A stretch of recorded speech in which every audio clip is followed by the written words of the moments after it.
لو تناهيتم إلى سر الحياة وصنعتم كائنا حيا نرى. آپ 40-50 سالوں کی تاریخ اٹھا کے دیکھو, آپ کو پتا چلے گا کہ یہ بڑی طاقتیں کیسے دنیا کی آنکھوں میں دھول جھونکنے کی کوشش کرتی ہیں.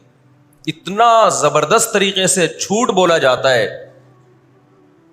اتنا زبردست, اور ایسا پروپیگنڈا کیا جاتا ہے کہ لوگ اس جھوٹ کو سچ سمجھنا شروع کر دیتے ہیں. اس وقت دنیا میں 2 بڑی طاقتیں ہیں جو اس وقت تیسری ورلڈ وار کی طرف دنیا کو لے کے جا رہی ہیں.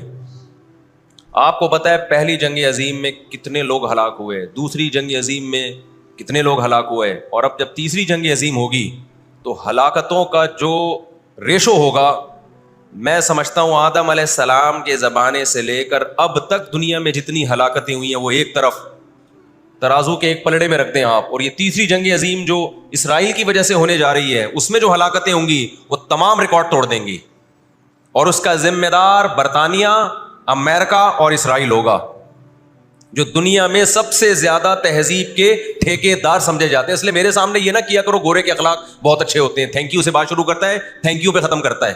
یہ ان کا تھینک یو قیامت کے دن ان کو خدا کے عذاب سے نہیں بچائے گا. ہمارا وہ شخص جو گالی سے بات شروع کر کے گالی پہ ختم کرتا ہے, خدا کی قسم ان سے اچھا ہے. وہ دنیا میں وہ ظلم اور بربریت نہیں کرتا جو یہ لوگ کر رہے ہیں. بہت آج نا ایٹیٹیوڈ, ان کے اخلاق, ان کی سڑکیں, ان کے روڈ, او بھائی دنیا کا خون چوس رہے ہیں یہ, اس اخلاق کا کیا کر رہے ہیں آپ نے. دنیا میں 2 بڑی جنگیں ہو چکی ہیں, ان دونوں بڑی جنگوں میں کہیں بھی کسی مسلمان کا نام بولو نہیں آئے گا, کہیں بھی نہیں آئے گا کہ یہ کسی فلاں مسلم کی وجہ سے ہوئی ہے یہ جنگ. اور اب تیسری جنگ عظیم کی طرح, اور یہ جنگ ہوگی, یہ ذہن میں رکھیں. اور میں آپ کی اطلاع کے لیے عرض کروں, اس وقت اسرائیل امریکہ کا غلام نہیں ہے, خوب سمجھ لیں. امریکہ کی گچی کس نے پکڑی ہوئی ہے؟ اسرائیل نے پکڑی ہوئی ہے. انڈیا, اسرائیل انڈیا کا غلام نہیں ہے, انڈیا کی گچی پکڑی ہوئی ہے کس نے؟ گچی سمجھتے ہو؟ گچی یہاں سے پکڑ کے نا بندہ ہل نہ سکے. چھوٹا سا ملک ہے, سازشوں کی وجہ سے, طاقت کی وجہ سے نہیں, مکاریوں اور سازشوں کی وجہ سے دنیا کو کنٹرول میں کیا ہوا ہے. سازشیں کسے کہتے ہیں؟ ایک بہت طاقتور آدمی جو آپ کے کنٹرول میں نہ ہو, آپ اس کے کسی راز پہ مطلع ہو جائیں, اسے کسی برائی میں ڈالیں اور خفیہ ویڈیو بنا لیں آپ, اور بولیں جو میں کہہ رہا ہوں کرتا رہے ورنہ یہ ویڈیو لیک کر دوں گا. وہ انتہائی پاورفل آدمی بھی کنٹرول میں کس کے آ جائے گا؟ ایک انتہائی کمزور آدمی کے کنٹرول میں. دیکھو ہم نہ یہودی کے خلاف ہیں, نہ عیسائیوں کے خلاف ہیں, نہ ہندوؤں کے خلاف ہیں, نہ سکھوں کے خلاف ہیں. ہندو, سکھ, عیسائی اور یہودی, ان کے بارے میں ہمارے پاس قرآن کی واضح تعلیمات ہیں. لا اکراہ فی الدین قد تبین الرشد من الغی, دین میں کوئی زبردستی نہیں ہے, کسی شخص کو مذہب کی تبدیلی پر مجبور نہیں کیا جائے گا, کیونکہ اللہ نے سیدھا راستہ اور غلط راستہ 2 اور 2 4 کی طرح بیان کر دیا ہے. جس کا دل چاہے سیدھے راستے پہ چلے, جس کا دل چاہے برے راستے پہ چلے. قرآن نے یہ بھی واضح کر دیا کہ آپ کسی پر زبردستی نہیں کر سکتے, تلوار کی زور سے کسی کو اسلام میں داخل نہیں کر سکتے. اے اللہ ہم نے ان غیر مسلموں سے سلوک کیسا کرنا ہے یہ بھی قرآن نے بیان کر دیا. لا ينهاكم الله عن الذين لم يقاتلوكم في الدين ولم يخرجوكم من دياركم ان تبروهم, 28واں پارہ. جو بھی غیر مسلم ہے, چاہے وہ یہودی ہو, چاہے وہ عیسائی ہو, چاہے وہ ہندو ہو, سکھ ہو, بدھسٹ ہو, اللہ فرماتے ہیں اللہ تمہیں ان سے اچھے سلوک سے منع نہیں کر رہا, بلکہ اچھے سلوک کا اللہ تمہیں حکم دے رہا ہے. ہمارے نبی صلی اللہ علیہ وسلم جب کوئی یہودی بیمار ہوتا اس کی بھی عیادت کے لیے اسی طرح جایا کرتے تھے جیسے کسی مسلمان کی عیادت کے لیے جاتے. ہمارے نبی کی زوجہ ایک یہودی خاندان سے تھیں, وہ اپنے یہودی خاندان کو ہدیے دیا کرتی تھیں. ہمارے نبی صلی اللہ علیہ وسلم نے اس عمل سے انہیں منع نہیں کیا. ہماری دشمنی یہودیوں سے نہیں ہے, عیسائیوں سے نہیں ہے, ہماری دشمنی ان یہودیوں سے ہے جو اسرائیل کو سپورٹ کر رہے ہیں. نبی صلی اللہ علیہ وسلم نے فرمایا تمہاری یہود سے لڑائی ہوگی, جہاد ہوگا. یہاں تک کہ کوئی یہودی اگر پتھر کے پیچھے چھپے گا تو پتھر کہے گا کہ اے مسلمان یہ یہودی ہے, اس کو قتل کر دے, یہ میرے پیچھے چھپا ہوا ہے. ہر درخت بھی گواہی دے گا, ہر پتھر بھی گواہی دے گا. الا الغرقد، سوائے غرقد درخت کے. یہودیوں کا کوئی مقدس درخت ہے جو اسرائیل میں بہت زیادہ لگاتے بھی ہیں یہ لوگ. نبی صلی اللہ علیہ وسلم نے جب یہ بات ارشاد فرمائی تو اس وقت مسلمانوں کی یہودیوں سے ایسی کسی لڑائی کا تصور بھی نہیں تھا. یہ ایک پیش گوئی تھی جو کسی کے خواب و خیال میں بھی نہیں تھا کہ صدیوں بعد جا کے ایسا ہو سکتا ہے. اس سے بھی پتہ چلتا ہے کہ ہمارے نبی صلی اللہ علیہ وسلم کی جو پیش گوئیاں ہیں وہ اگر وہ پوری نہیں ہوئی تو آپ ٹائم کا انتظار کریں، ایک وقت پوری ہو جائیں گی. 1300 سال تک مسلمانوں کو اس حدیث کا مطلب سمجھ میں نہیں آیا. عملی دنیا میں ایمان تو تھا سب کا کہ اللہ کے نبی نے جو فرمایا برحق ہے، کیونکہ یہودیوں سے میں نے بتایا نا لڑائی ہوئی نہیں ہے. جب مدینہ سے اور جزیرہ عرب سے ان کو نکالا گیا، یہ دنیا کے مختلف ملکوں میں جا کے آباد ہو گئے. اس کے بعد یہ ہمیشہ یا تو عیسائیوں کے زیر سایہ رہے ہیں یا مسلمانوں کے زیر سایہ رہے. ان کی لڑائی اگر ہوئی عیسائیوں سے ہوئی ہے، مسلمانوں سے ان کا کبھی ٹاکرا نہیں ہوا. لیکن پیغمبر صلی اللہ علیہ وسلم نے کیا فرمایا صحابہ سے؟ تقاتلون، تم لڑو گے. تم سے مراد یہ امت لڑے گی، ایک وقت آنے والا ہے اور ایسی لڑائی ہوگی، ایسی لڑائی ہوگی کہ حتی یختبی احدکم وراء الحجر، کہ پتھر اور درخت بھی یہودی کا ساتھ دینا چھوڑ دیں گے. آج دنیا جن حالات کی طرف جا رہی ہے نا، یہ ایسا لگتا ہے کہ اس حدیث کے پورا ہونے کا ٹائم آ گیا ہے. ہم جب قرآن مجید پڑھتے تھے، اب بھی پڑھتے ہیں، لیکن جب طالب علمی کے دور میں جب سمجھ کے پڑھنا سیکھا ہم نے، تو ہم جگہ جگہ قرآن میں دیکھتے تھے ضربت علیہم الذلہ، اللہ نے ان پر ذلت کو مسلط کر دیا ہے. آپ کو پتہ ہے کہ یہود کا لفظ اتنی بڑی گالی دنیا کے لیے بن گیا تھا. ایران میں بہت زیادہ یہودی ہیں، پتہ ہے آپ کو، اسرائیل کے بعد سب سے زیادہ یہودی ایران میں ہیں، لیکن انہوں نے اپنا نام ایران میں یہود نہیں رجسٹرڈ کروایا، کلیمی رجسٹرڈ کروایا ہوا ہے موسیٰ کلیم اللہ کی نسبت سے. کیوں؟ ان کو پتہ ہے کہ یہود کا لفظ دنیا میں کیا بن چکا ہے؟ گالی. شرم آئے گی کسی کو بتاتے ہوئے کہ میں یہودی ہوں، اس لیے ایران میں انہوں نے اپنے آپ کو رجسٹرڈ کس نام سے کروایا ہے؟ کلیمی کہتے ہیں ان کو. میں مانتا ہوں سارے یہودی ایسے نہیں ہوتے، میں نے پہلے وضاحت کر دی، ہمیں یہودیوں سے دشمنی نہیں ہے، کیونکہ قرآن جہاں یہودیوں کی برائی بیان کرتا ہے وہاں قرآن یہ بھی کہتا ہے لیسوا سواء، سارے ایک جیسے نہیں ہیں. قرآن اعتدال سے بات کرتا ہے، سارے ایک جیسے نہیں ہیں. لیکن جتنا شر اور فساد اس قوم میں ہے، قرآن کہتا ہے کہ اتنا دنیا میں کسی اور قوم میں نہیں ہے. لَتَجِدَنَّ أَشَدَّ النَّاسِ عَدَاوَةً لِلَّذِينَ آمَنُوا الْيَهُودَ، اللہ کہتے ہیں تم مسلمانوں کا سب سے بڑا دشمن، دنیا کی جتنی قومیں ہیں ان میں سب سے بڑا دشمن کس کو پاؤ گے؟ یہود کو پاؤ گے. اس کے بعد مشرکین کو پاؤ گے، اور اسلام کے سب سے زیادہ قریب تم کس کو پاؤ گے؟ نصارہ کو، عیسائیوں کو پاؤ گے. تو آپ صلی اللہ علیہ وسلم نے فرمایا کہ تقاتلون الیہود، تمہاری جنگ کس سے ہوگی؟ یہود سے ہوگی. دجال کس کا سپورٹر ہوگا؟ بولتے کیوں نہیں؟ ابھی تو دجال آیا نہیں ہے اور آپ نے بولنا چھوڑ دیا ہے. جب آئے گا تو پھر تو اچھوں کی بولتی بند ہو جائے گی. کس کا سپورٹر ہوگا وہ؟ ہاں، میں عرض کر رہا تھا کہ ہم جب قرآن پڑھتے تھے ضربت علیہم الذلہ، قرآن کہتے ہیں ہم نے ذلت ان کے اوپر دے ماری ہے، ان فسادوں کی وجہ سے جو یہ کرتے رہے ہیں دنیا میں، ان فسادات کی وجہ سے. ہم جب پڑھتے تھے ہم کہتے تھے اے اللہ آج تو یہودی ذلیل نہیں ہے. اسرائیل کتنا پاورفل ہے کہ گچی کس کی پکڑی ہوئی ہے؟ اس نے امریکہ کی. ہندوستان کو گچی سے پکڑا ہوا ہے. تو آج تو بڑی عزت ہے. میں نے اپنے استاد سے یہ سوال پوچھا، انہوں نے بڑا معقول جواب دیا، اور یہ تفسیر کی کتابوں میں بھی لکھا ہے. دیکھیں آپ یہودیوں کی ہسٹری اٹھا کے دیکھیں نا، ہمیشہ کوئی نہ کوئی ایسا ان پر مسلط ہوا ہے جنہوں نے ان کی شرارتوں کا مزہ ان کو دنیا میں چکھایا ہے. قرآن سے بھی یہ بات ثابت ہے کہ ان کو ان کی شرارتوں کا مزہ، عذاب جو ہے وہ دنیا میں ملتا رہے گا. میں بار بار کہتا ہوں ہٹلر نے بھی ان کو عذاب دیا ہے. ہٹلر سے پہلے بھی اسلامی نہیں بلکہ دنیا کی تاریخ میں بہت سے ہٹلر گزر چکے ہیں جنہوں نے ان کی شرارتوں کی ان کو دنیا میں سزا دی ہے. ہم پھر بھی بتائیں ہم ہٹلر کے حامی نہیں ہیں جو ظلم اس نے کیا، لیکن وہ بھی ان کی شرارتوں سے بیزار تھا. قرآن کہہ رہے ہم نے ان پر ذلت کو دے مارا ہے. دنیا میں بہت دفعہ رسوا ہوئے یہ. اب کیا ہے؟ یہ آخری ذلت ہے یہودیوں کی. آپ کو معلوم ہونا چاہیے جب دنیا میں کسی کو بہت زیادہ ذلیل کیا جاتا ہے نا تو پہلے اس کو عزت دی جاتی ہے. کسی کے گلے میں آپ جوتوں کا ہار پہنا دو، یہ بھی ایک ذلت ہے. اور ایک طریقہ یہ 3 پیس سوٹ ٹائی میں آپ اس کو صدارت کی کرسی پہ بٹھائیں اور پھر آپ اس کو جوتوں کا ہار پہنا دیں. بتاؤ کون سی بڑی ذلت ہے؟ یہ دوسری ذلت پہلی ذلت سے بڑی ہے. پوری دنیا میں مار کھانے کے بعد نا اپنی شرارتوں کی وجہ سے آج اللہ نے ان کو ایک تھوڑی سی حکومت دی ہے. ایک چھوٹا سا کنٹری, آپ اگر اسرائیل کو نقشے میں دیکھیں گے تو کراچی بھی بڑا ہے اسرائیل سے. اتنا چھوٹا ملک, اتنا چھوٹا ملک, اور تعداد بھی بہت تھوڑی. اللہ نے انہیں کچھ وقت پنپنے دیا ہے. اللہ نے کہا ٹھیک ہے, تم دنیا تمہاری آخری شرارت دیکھ لے, اس کے بعد جو میری طرف سے تم پہ مار پڑنے والی ہے اس کے بعد قیامت تک تم دوبارہ اٹھنے کے قابل نہیں رہو. یہ آخری ذلت کا انتظام ہو رہا ہے یہود کا. اور جو فائنل میچ ہوتا ہے نا وہ شاندار ہی ہوتا ہے. کیا خیال ہے؟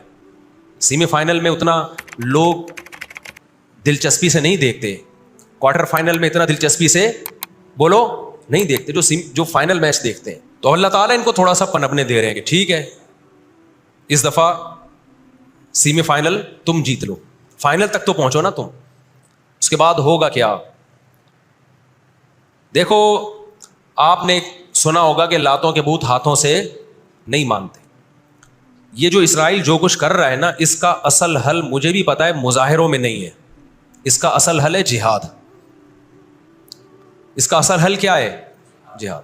تو یہ اب جو دنیا جا رہی ہے نا جس طرف, ہو یہ رہا ہے. میں نے آپ کو قرآن کی آیت پیش کی تھی نا, وَكَذَلِكَ نُوَلِّي بَعْضَ الظَّالِمِينَ بَعْضًا. اللہ کہتے ہیں ہم بعض ظالموں کو بعضوں سے پٹواتے ہیں.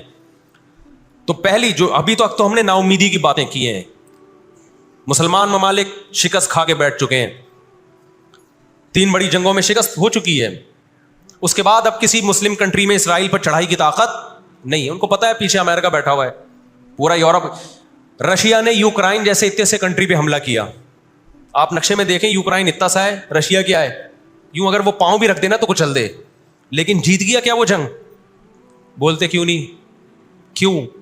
یوکرائن اتنا سا ہے مگر اس کے پیچھے کون ہے؟ پورا یورپ ہے, پورا یورپ اس کے پیچھے. یہ جنگ طول پکڑتی جا رہی ہے. رشیا اب تک یوکرائن کو کنٹرول میں نہیں لے سکتا. اور مجھے تو ایسا لگتا ہے, میں کوئی یقینی رپورٹ نہیں ہے, شاید اس جنگ کے پیچھے بھی اسرائیل کی سازش ہو. ان کو پتا تھا کہ ایک ہمارا دشمن ہے سوویت یونین, روس. جب 1956 میں جنگ ہوئی ہے نا, برطانیہ, فرانس اور اسرائیل نے مل کے حملہ کیا تھا مصر پہ, تو دھمکی کس نے دی تھی؟ روس کی دھمکی سے پیچھے ہٹے. روس نے کہا تھا نیوکلیئر اٹیک کروں گا میں, تو پیچھے ہٹ گئے. روس مسلمانوں کی خیر خواہی میں نہیں کر رہا تھا. روس کو یہ تھا کہ جب دنیا کا باپ میں بننا چاہتا ہوں تو تم دنیا کے باپ بننے کی کوشش کیوں کر رہے ہو؟ اگر یہ باپ بن گئے تو اس کو پتا تھا ہماری چودراہٹ ختم ہو جائے گی. تو اللہ ایک ظالم کو دوسرے ظالم سے پٹواتے ہیں. تو آج بھی رشیا, چائنا وہ اسرائیل کے حق میں نہیں ہے. عین ممکن ہے اللہ مظلوموں کی آواز سے ایسے حالات پیدا کر دے کہ اس جنگ میں براہ راست کون کود پڑے؟ سوویت یونین کود پڑے. اور اگر سوویت یونین اس جنگ میں کود پڑا جس کے پورے چانس لگ رہے ہیں, تو پھر یہ تیسری جنگ عظیم کی طرف معاملہ جائے گا. اور پھر دنیا میں جو تباہی ہوگی نا, تباہی ہوگی وہ میرے اور آپ کے تصور سے بھی زیادہ ہے. کیونکہ اب تلواروں سے یا صرف ہوائی جہازوں سے جنگ نہیں ہوتی, اب سب کے پاس نیوکلیئر ہتھیار ہیں, اب ایٹم بم چلیں گے. آج اگر دنیا انسانیت پہ رحم کھانا چاہتی ہے, آج اگر امریکہ, برطانیہ, جرمنی, فرانس جو دنیا کے لیڈر کہلائے جاتے ہیں, آج اگر یہ چاہتے ہیں کہ انسانیت کو تباہی سے بچائیں, ان کو کس کا ہاتھ روکنا ہے؟ جو اصل ظالم ہے نا یہودی, اس کا ہاتھ روکنا ہے. تو آج اگر یہ اسرائیل کا ہاتھ زبردستی روک لیتے ہیں تو دنیا بڑی تباہی سے بچ جائے گی. اور اگر یہ دنیا اسرائیل کا ہاتھ نہیں روکتی اور اس جنگ کو بند کرنے کی کوشش نہیں کرتی, تو بھائی جو تیسری جنگ کی طرف معاملات جا رہے ہیں اس کے ذمہ دار یہ لوگ ہوں گے جو دنیا میں تہذیب کے ٹھیکیدار ہیں. یہاں تک بات سمجھ میں آ گئی کہ نہیں آ گئی؟ دوسری بات, ہمیں قرآن و سنت اس بارے میں کیا ہدایات ملتی ہیں؟ اللہ کہتا ہے میں نے یہود پہ ذلت کو مسلط کر دیا ہے. اس آیت میں اور اس حدیث میں جو میں نے تقاتلون الیہود والی حدیث پڑھی, اس میں مسلمانوں کے لیے خوشخبری ہے کہ اللہ تعالیٰ نے جیسے بنی اسرائیل انتہائی کمزور تھے, فرعون کا ظلم اور بربریت کا شکار تھے, اللہ سورہ قصص میں کہتے ہیں وَنُرِيدُ أَن نَّمُنَّ عَلَى الَّذِينَ اسْتُضْعِفُوا فِي الْأَرْضِ, ہم نے ارادہ کیا کہ زمین میں کمزور ترین لوگوں کو اٹھا کے زمین کا امام بنا دیں گے, طاقتور پہ غالب کر دیں گے. بہت دفعہ ایسا ہوا ہے، کم من فئۃ قلیلۃ غلبت فئۃ کثیرۃ باذن اللہ. اللہ کہتے ہیں دنیا کے نقشوں میں جو غالب ہوتا ہے، جس کی فتح اسباب کی دنیا میں یقینی ہوتی ہے، میں بہت تھوڑی سی جماعت کو طاقتور بنا کے دنیا کا امام بنا دیتا ہوں. ہمیں اللہ کی رحمت سے اور قرآن اور حدیث کی جو بشارتیں مل رہی ہیں اس سے پوری پوری امید ہے انشاءاللہ یہ اسرائیل کی شکست پہ اور یہودیوں کی ہمیشہ کے لیے شکست پہ اس کا نتیجہ نکلے گا انشاءاللہ. اور نبی صلی اللہ علیہ وسلم کی وہ حدیث پوری ہوگی کہ تمہاری جو بڑی جنگ ہوگی، نبی نے کیا فرمایا؟ اس امت کی ایک جماعت ہمیشہ جہاد کرتی رہے گی. لا یزال طائفۃ من امتی ظاہرین علی الحق. ہر دور میں لڑائی ہوئی ہے، جہاد ہوا ہے. آپ اس ہسٹری اٹھا کے دیکھ، کہیں نہ کہیں جہاد ہمیشہ ہوتا رہا ہے. تو آج بھی ایسا ہوگا. اور بالآخر یہ معاملات اگر بین الاقوامی دنیا نے کنٹرول نہیں کیے تو نبی صلی اللہ علیہ وسلم کی پیش گوئیاں انشاءاللہ بہت جلد پوری ہونے والی ہیں. اور یہ جو ان کو عزت ملی ہے نا، یہ اصل میں بہت بڑی ذلت کی تمہید ہے. جب کسی کی بہت بڑی بےزتی کرنی ہوتی ہے تو اس کو پہلے بہت زیادہ عزت دینی پڑتی ہے. 18ویں صدی کے شروع میں، 17ویں صدی کے اینڈ میں، سن 1900 کی بات کر رہا ہوں میں، 1901 1902 کی، اس سے بھی کچھ ٹائم پہلے یہ دنیا میں بکھرے ہوئے تھے. دنیا میں کسی کو ان سے دشمنی نہیں، لیکن دنیا میں جہاں بھی گئے کبھی ایسا نہیں ہوا کہ انہوں نے سازشیں ترک نہ کی ہوں. ہٹلر جو تھا نا دوسری جنگ عظیم میں تو جرمنی گیا ہوں نا، میں نے وہ قبرستان بھی دکھایا تھا یہودیوں کا. ہٹلر نے یہودیوں پہ بہت زیادہ ظلم کیا، جو بالکل غلط کیا. ہم اس ظلم کو کبھی بھی حوصلہ افزائی نہیں کرتے، دیگوں میں اٹھا اٹھا کے زندہ ڈال دیا کرتا تھا. ہم اس عمل میں ہٹلر کی بالکل بھی حوصلہ افزائی نہیں کرتے، اس عمل کو اپریشیٹ نہیں کرتے. لیکن اس نے ایک تاریخی الفاظ کہے تھے. اسے پتا تھا دنیا مجھے برا کہے گی بعد میں کہ لاکھوں یہودی مار دیے میں نے. اس نے کہا میں چاہتا تھا سب کو قتل کر دیتا، ایک بھی زندہ نہ چھوڑتا، لیکن کچھ میں زندہ چھوڑ کے جا رہا ہوں تاکہ دنیا جب مجھے یاد کرے گی نا کہ یہودی ظالم تھا تو دنیا کو پتا چلے گا کہ میں نے ان کو قتل کیوں کیا. کچھ چھوڑ کے جا رہا ہوں. یہ چین سے نہیں بیٹھیں گے، دیکھنا کرتے کیا ہیں یہ. آج ہٹلر زندہ ہوتا، ہٹلر اگر آج زندہ ہوتا، دنیا کہتی کہ تو بندہ ٹھیک نہیں تھا لیکن بات ٹھیک کر کے گیا ہے. اب دیکھو یہود نے بڑی ایمانداری سے بزنس کیا کہ ہم ایسی پروڈکٹ مارکیٹ میں بیچیں گے جو ایک نمبر ہوگی، اور بہت ساری سازشیں بھی کی. ایسی سازشیں ہوئی ہیں. انہوں نے دیکھا کہ جو مسلمان کمپنی بہت زیادہ آگے بڑھ رہی ہے نا، آپ کو یاد ہے پول کا کمپنی، ایک پول کا کہ ہم آئس کریم میں کھایا کرتے تھے بچپن میں، عیدی ملتی تھی. ایسی بڑی بڑی کمپنیوں کو جب دیکھا نا ترقی کر رہی ہیں، منہ مانگی قیمت دے کے خرید کے بند کر دیا کہ ایک دفعہ انویسٹ کر دو، اچھا خاصا لگا دو پیسہ، لیکن ان کو آگے نہیں بڑھنے دو. اس کا نتیجہ یہ نکلا کہ دنیا غلام بنتی چلی گئی. اکنامکلی کس کی غلام بن گئی؟ آج امریکہ اسرائیل کو غلط کہہ کے بھی کس کا ساتھ دیتا ہے؟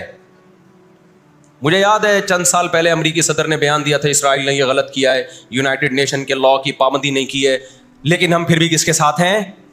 پورے الفاظ بتا رہا ہوں میں، پھر بھی ہم کس کے ساتھ ہیں؟ مانتے ہوئے. اس کو پتا ہے، وہ اس کی مثال وہ 50-50 میں ایک آیا کرتا تھا نا، 50-50 میں ایک کلپ وائرل ہوا ہے کہ کمنٹری ہو رہی ہے کہ سلیم اللہ بہت اچھا کھیل رہا ہے اور کلیم اللہ تو کھیل ہی نہیں رہا. اب لوگ جو کمنٹری کرنے والا ہے اس سے کہہ رہے ہیں بھائی یا تو کھیل ہی نہیں رہا، وہ جو تماشائی تھے وہ چھوڑ کے جانے لگے تو غلط کمنٹری کر رہا ہے. اس نے کہا تم جہنم میں چلے جاؤ لیکن کھیل یہی صحیح رہا ہے، بھلے تم جاؤ. وہ انہوں نے کہا ہم گھر جا رہے ہیں، انہوں نے کہا تم گھر نہیں، تم جہنم میں جاؤ، لیکن یہی سلیم اللہ بہترین کھیل رہا ہے. پھر دکھایا کہ پیچھے بندوق رکھی ہوئی ہے کسی نے. تو اس وقت امریکہ کو گچی سے کس نے پکڑا ہوا ہے؟ طاقت امریکہ کے پاس زیادہ ہے، سازشیں کس کے پاس زیادہ ہیں؟ اسرائیل کے پاس ہے. معیشت پہ ایسا قبضہ کیا ہوا ہے، گچی سے پکڑا ہوا ہے کہ ہلنا نہیں. 2 سازشیں انہوں نے کی ہیں. نمبر 1، تجارت اپنے کنٹرول میں لو. قرآن کہتا ہے وَأَخْذِهِمُ الرِّبَا وَقَدْ نُهُوا عَنْهُ. اللہ نے ان پر سود لینے پر پابندی لگائی تھی. انہوں نے دنیا کو سود کے نظام میں لپیٹ دیا. پوری دنیا کی دولت مرتکز ہو کے کس کے پاس آنے لگی؟ یہودیوں کے پاس. مذہبی ریاست بنائی جا رہی ہے. اس کی مثال ایسے ہے جیسے ہم مسجد بنا رہے ہیں اور بندوق ہاتھ میں لے کے لوگوں کو ڈکیتیاں کر کے پیسہ لاؤ. جتنا پیسہ بنے گا، جتنا پیسہ اکٹھا ہوگا، ہم اس سے کیا بنائیں گے؟ مسجد بنائیں گے. تو اس سے صاف پتہ چل جائے گا بھائی تیرا مقصد مسجد بنانا نہیں ہے، مسجد کے نام پہ منجن بیچنا ہے. سمجھ میں آ رہی ہے بات کہ نہیں آ رہی؟ لیبل مسجد کا لگ رہا ہے اس کے پیچھے، کیونکہ جو مسجد جو بنانا چاہتا ہے وہ کبھی بھی حرام پیسے سے مسجد نہیں بنائے گا. تورات میں آج تک سود کی حرمت موجود ہے. قرآن نے بیان کیا کہ ان کو ہم نے سود لینے سے منع کیا، لیکن انہوں نے سود لینا شروع کر دیا. بڑے بڑے بینک آج کس کے پاس ہیں؟ ان کے تانے بانے سارے کس سے جا کے ملتے ہیں؟ یہودیوں سے. بیٹھے بیٹھے پیسہ جمع کرنا شروع کیا. تبھی تو میں کہتا ہوں یہ جو بڑے بڑے جنرل اسٹور بنے ہوئے ہیں نا، مال بنے ہوئے ہیں، جو بینکوں سے سودی قرضہ لے کے کروڑوں روپے پھونک دیتے ہیں، اس کے بجائے نا اپنے ان غریب دکانداروں کے پاس جایا کرو جو اپنے باپ کی کمائی سے، وراثت کے پیسوں سے دکان بنا کے بیٹھے ہوئے ہیں. یہ جو سودی نظام ہے نا، سودی نظام، اس سے دنیا کی دولت مرتکز ہو کے چند ہاتھوں میں جاتی ہے، پھر وہ چند ہاتھ ہی آپ کے باپ بن کے بیٹھتے ہیں دنیا میں. جب سے یہ بڑے بڑے اسٹورز بننا شروع ہوئے ہیں، مال بننا شروع ہوئے ہیں، یہ چھوٹے موٹے دکانداروں کی جو حلال کی آمدن تھی، ان کی جو بینکوں سے قرضے نہیں تھے، جو دادے پردادے سے محنت کر کے آ رہے تھے اور اب اتنا جمع کیا کہ ایک دکان بنا لیں، وہ سارے ایک طرف رہ گئے. اور ایک سرمایہ دار اٹھتا ہے بینکوں سے اربوں روپے کا قرضہ لے کے ایک بہت بڑی بلڈنگ بنا دیتا ہے اور بیٹھ کے نوٹ چھاپتا ہے. وہ یہ کون سا ان کی خون پسینے کی کمائی ہوتی ہے؟ تو اس عذاب میں دنیا کو کس نے دھکیلا؟ سودی نظام میں. بولو، یہودی نے دھکیلا ہے. ان کے شاطر دماغ نے کام کیا کہ پوری دنیا کی معیشت کس کے کنٹرول میں لے کر آؤ؟ اپنے کنٹرول میں. آج اگر حاجی، ہم یہاں سے حج کرنے جاتے ہیں نا، میں نے ایک دفعہ سعودی عرب میں کسی سے پوچھا کہ یہودیوں کو یہ کھٹکتا نہیں ہے، اتنے لاکھ لوگ آ رہے ہیں، 40 لاکھ 50 لاکھ لوگ حج کر کے جا رہے ہیں، ان کو کھٹکتا نہیں ہوگا اتنی اللہ نے مسلمانوں کو عزت دی؟ انہوں نے کہا ان کو نہیں کھٹکتا، یہ چاہتے ہیں کہ 40 لاکھ کے بجائے 80 لاکھ لوگ حج کیا کریں. وجہ اس کی ہے کہ وہاں سارا مال ان کی کمپنیوں کا بکتا ہے. میں سمجھا پا رہا ہوں اپنی بات؟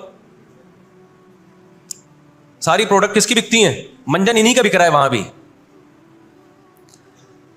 تو چاہتے ہیں 40 لاکھ کے بجائے کتنے لاکھ حج کیا کریں؟ 80 لاکھ حج کیا کریں. اللہ میاں نے حج کا جہاں تذکرہ کیا نا، وہاں تجارت کا بھی تذکرہ کیا ہے. لیس علیکم جناح ان تبتغوا فضلا من ربکم. مسلمان جب حج کرنے جاتے تھے تو تجارت بھی کرتے تھے، کیونکہ پوری دنیا سے مسلمان آ رہے ہیں. ایک ملک میں ایک چیز سستی ہے، دوسرے ملک میں وہ مہنگی ہے، تو اس ملک والا یہ سستی چیز لے گیا، یہ والا یہ سستی چیز لے گیا، دونوں پارٹیوں کو پیسہ مل رہا ہے، حج بھی ہو رہا ہے، پیسہ بھی مل رہا ہے. صحابہ کو خیال آیا کہ یہ تو ہم حج کرنے جا رہے ہیں، اس میں ہم بزنس بھی اگر کرتے ہیں تو ہمارے تو حج کا اجر ضائع ہو جائے گا. اللہ نے فرمایا نا نا نا نا نا، اگر تم حج کے ساتھ تجارت بھی کرو گے، تجارت کا فائدہ بھی ملے گا اور حج کا بھی پورا پورا ثواب ملے گا تمہیں. کیوں؟ اللہ چاہتے تھے کہ حج کے ذریعے معیشت بھی مسلمانوں کی مضبوط ہو. اللہ تھوڑی مسلمانوں کو کمزور دیکھنا چاہتے ہیں. آج حج مسلمان کر رہا ہے، گناہ بھی معاف کروا کے آ رہا ہے، فائدہ کس کو ہو رہا ہے؟ یہودی کو ہو رہا ہے. میں نے وہاں سعودی عرب میں کسی بڑے سے پوچھا، میں نے کہا یار آپ مسلمانوں کی پروڈکٹ یہاں کیوں نہیں بیچتے؟ انہوں نے کہا ایک دفعہ ہم نے پاکستان سے مرغی منگوائی تھی، چکن پاکستان سے منگوائی تھی تاکہ بلا شک و شبہ حلال ہو، ان سب کو پتا ہو کہ حلال ہے. ایک دفعہ بھیجی، اس کے بعد 2 نمبری کی ان لوگوں نے، تو سعودیہ نے بین کر دیا. آپ کے جتنے مسالے ہیں نا، میں نام نہیں لے رہا کمپنیوں کے، ایک ایک کا نام لے کے بتاتا. میں ابھی مسقط ایک ہفتہ رہا ہوں، میں نے وہاں دبا کے بد پرہیزی کی ہے. لڈو بھی کھائے، مٹھائیاں بھی کھائیں، بریانیاں بھی پھوڑی، ایک دفعہ پیٹ خراب نہیں ہوا. جرمنی گیا، پھوڑ پھاڑ کے آیا، پیٹ خراب نہیں ہوا. سعودی عرب گیا، پھوڑ پھاڑ کے آیا، پیٹ خراب نہیں ہوا. یہاں آیا ہوں، کھچڑی کھا کے پیٹ خراب ہو جاتا ہے. پتہ نہیں کیا کھلا رہے ہیں یار ہمیں. مسقط میں نے پوچھا یار یہاں پیٹ نہیں خراب ہو رہا؟ انہوں نے کہا یہاں آپ کے مسالوں پر پابندی ہے، پاکستان سے مسالوں پر یہاں کیا ہے؟ پابندی ہے، اس لیے پیٹ خراب نہیں ہو رہا. جرمنی میں مجھے وہاں لوگوں نے بتایا کہ جرمنی میں پاکستانی مسالوں پر کیا ہے؟ پابندی ہے، اس لیے پیٹ خراب نہیں ہو رہا. جہاں پاکستان سے مسالہ جائے گا لوگوں کے پیٹوں کی ایسی کی تیسی کر دے گا وہ. یہ ہے بزنس، سمجھ رہے ہو؟ پھر کچھ مسالے آ رہے ہیں وہاں پہ، لیکن ان میں وہ ٹیسٹ نہیں ہے جو یہاں ہے.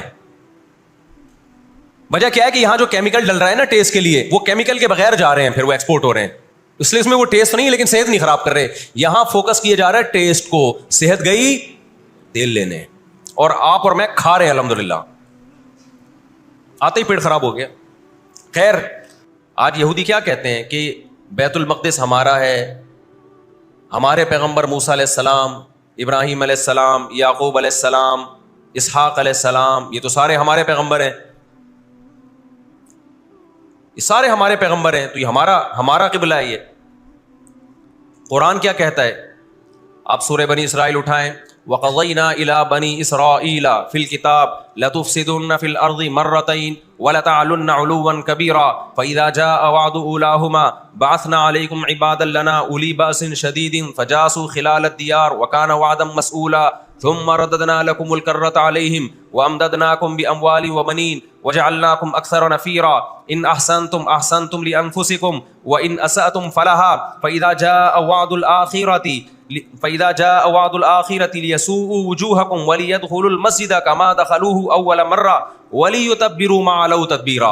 اللہ کہتے ہیں ہم نے تمہیں 2 چانس دیے بیت المقدس میں, 2 چانس, 2 دفعہ ہم نے تمہیں بیت المقدس پہ غلبہ عطا کیا, لیکن جب تم نے بدعمالی کی, تم اپنی تاریخ اٹھا کے دیکھو, 2 دفعہ تمہاری بیت المقدس میں دھنائی ہوئی ہے, 2 دفعہ تمہاری پٹائی ہوئی ہے بیت المقدس میں, اور وہ تمہاری بدعمالیوں کی وجہ سے ہوئی ہے.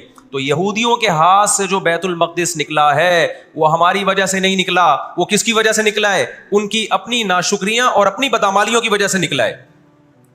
اللہ نے پھر عیسائیوں کو غلبہ عطا کیا بیت المقدس پہ.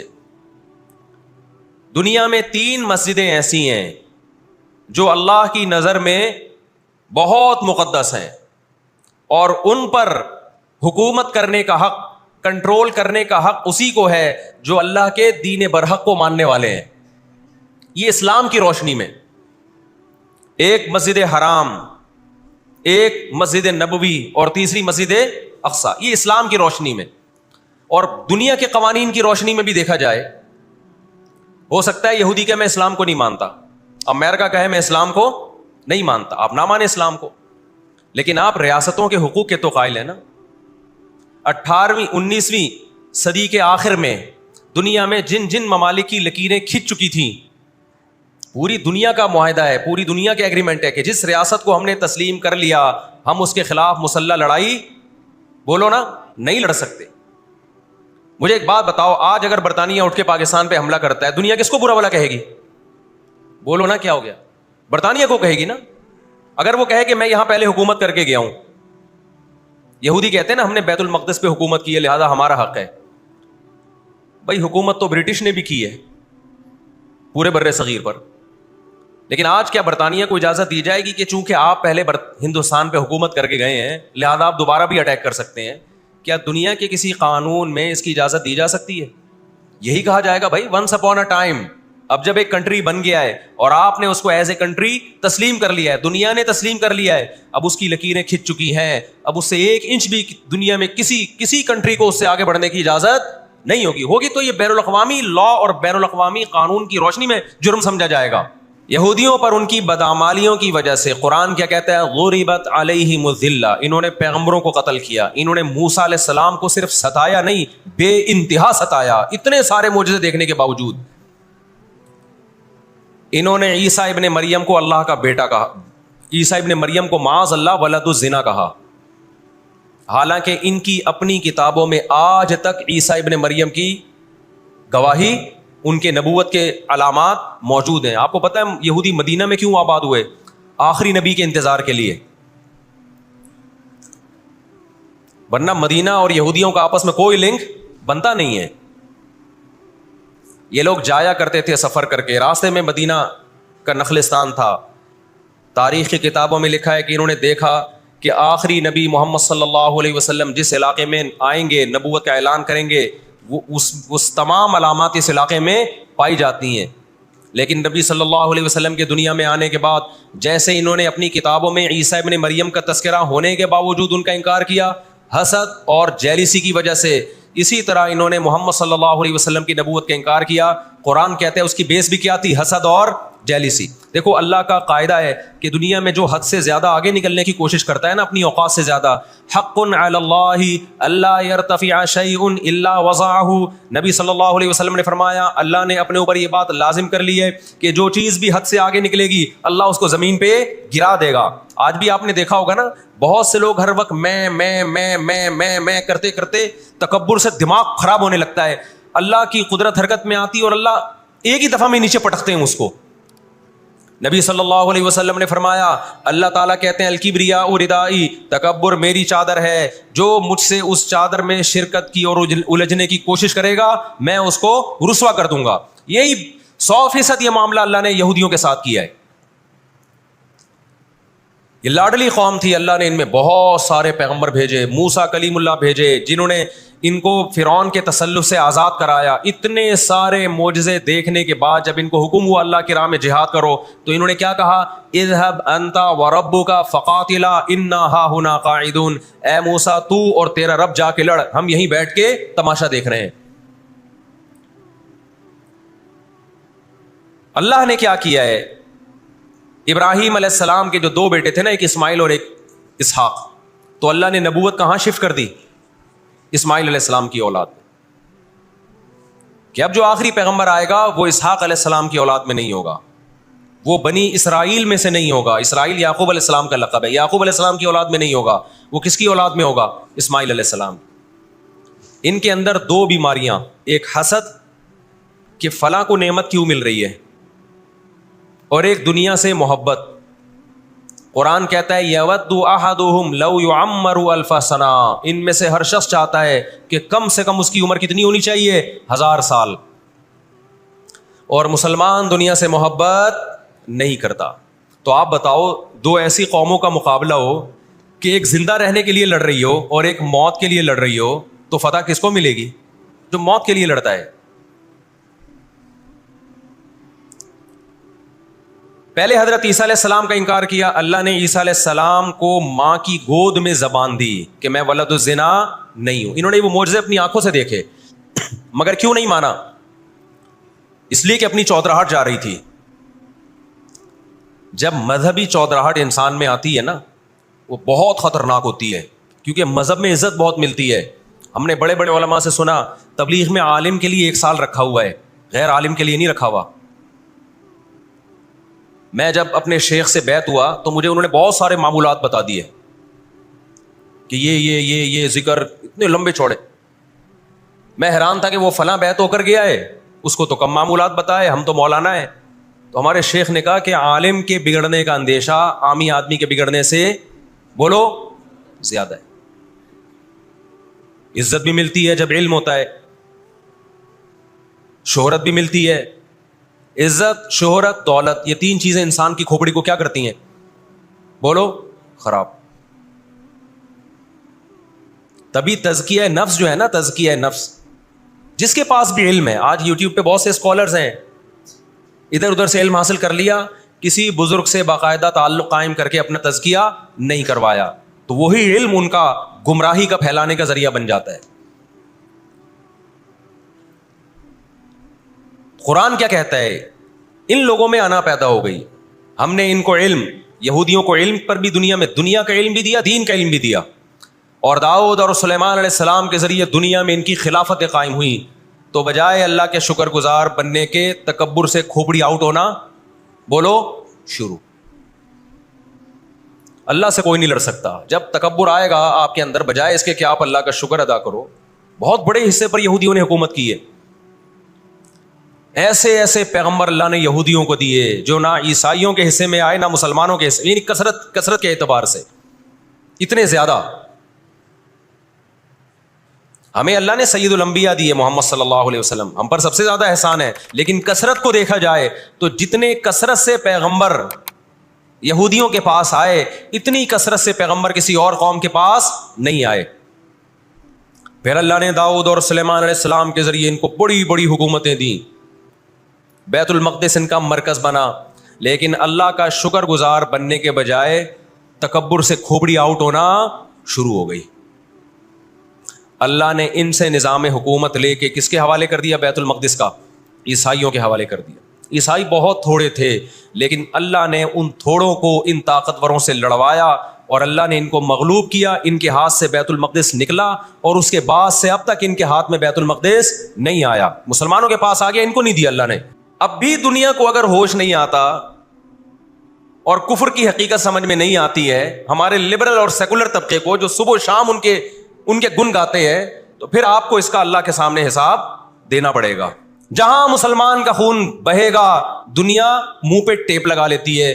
جہاں کوئی ایک غیر مسلم, ہماری نظر میں مسلمان کا خون بہے یا غیر مسلم کا, ہم فرق نہیں کرتے. کسی پہ بھی ظلم ہوگا ہم آواز اٹھائیں گے, لیکن دنیا یہ فرق کرتی ہے, لیبل یہ لگاتی ہے کہ انسانیت پہلے مذہب بعد میں. لیکن ان کا ایٹیٹیوڈ بتاتا ہے کہ ان کی نظر میں مذہب پہلے ہے, انسانیت بعد میں ہے. دنیا میں سب سے سستا خون مسلمان کا ہو گیا ہے. آج دنیا میں بہت سے لوگ کہتے ہیں یہ عرب کنٹریز کیوں نہیں کر رہے. بھائی عرب ممالک 3 بڑی جنگیں لڑ چکے ہیں.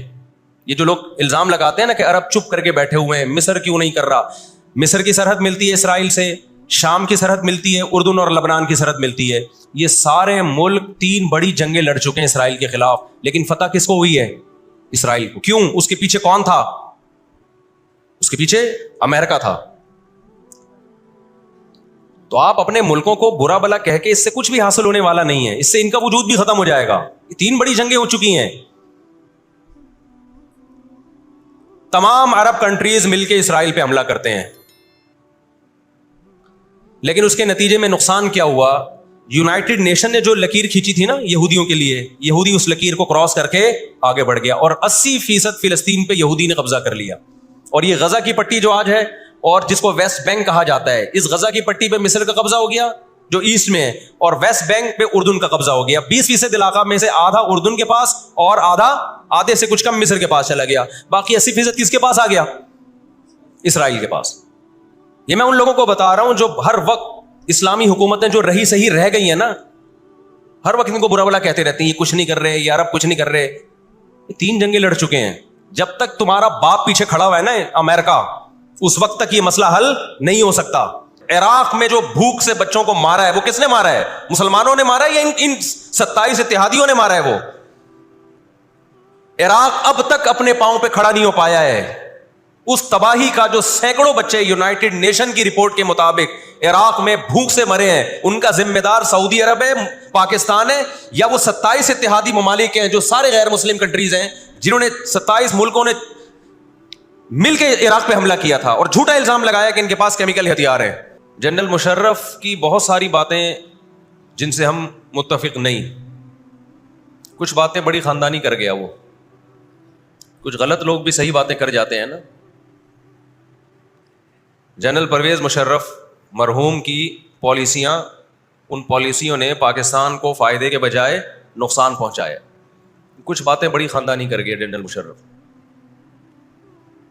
جب امریکہ نے دباؤ ڈالا نا کہ آپ اڈے دو اور ہم نے افغانستان پہ حملہ کرنا ہے, جنرل مشرف کی چاہت نہیں تھی اڈے دینا. کس کی چاہت ہوگی کہ ہم اپنے ملک میں کسی آرمی کو گھسنے دیں؟ مشرف نے ایک بات کہی, اس وقت میں نے براہ راست وہ تقریر سنی کہ یہ دنیا ڈنڈے کی زبان سمجھتی ہے, جس کے پاس ڈنڈا ہے اس کی بات سنی بھی جائے گی, سمجھی بھی جائے گی, اور اس کو فالو بھی کیا جائے گا. یعنی اس نے بزبان حال کہہ دیا کہ ڈنڈا آپ کے پاس ہوگا, پاور ہوگی, طاقت ہوگی, تو پھر آپ جو کہو گے وہ صحیح ہے, باقی سب کیا ہے؟ غلط. آج دنیا نے ڈنڈے کے زور سے منوا لیا ہے دنیا سے کہ جس کو ہم صحیح کہہ رہے ہیں وہ صحیح ہے, دلائل کی دنیا میں جانے کی ضرورت نہیں ہے. مجھے اکثر ایک بات یاد آتی ہے جو میں اکثر اپنے بیانات میں بھی کہتا رہتا ہوں کہ اللہ تعالیٰ نے جو قیامت بنائی ہے نا, آخرت, بہت سے لوگ قیامت کے منکر ہیں نا, وہ کہتے ہیں مر کے مٹی ہو کے ختم ہو جاتے ہیں. سوال پیدا ہوتا ہے کہ دنیا میں اتنا کچھ غلط ہو رہا ہے کہ اگر اللہ نے انسانوں کو مار کے مٹی کر کے ختم کرنا تھا اور حساب و کتاب کا کوئی دن نہیں ہے, پھر معاذ اللہ, اللہ سے بڑا دنیا میں کوئی ظالم نہیں ہے. پھر سب سے بڑا الزام اس خدا پہ ہے جس نے اس کائنات کو بنایا. ہوا و حرص والا دل بدل دے, میرا غفلت میں ڈوبا دل بدل دے.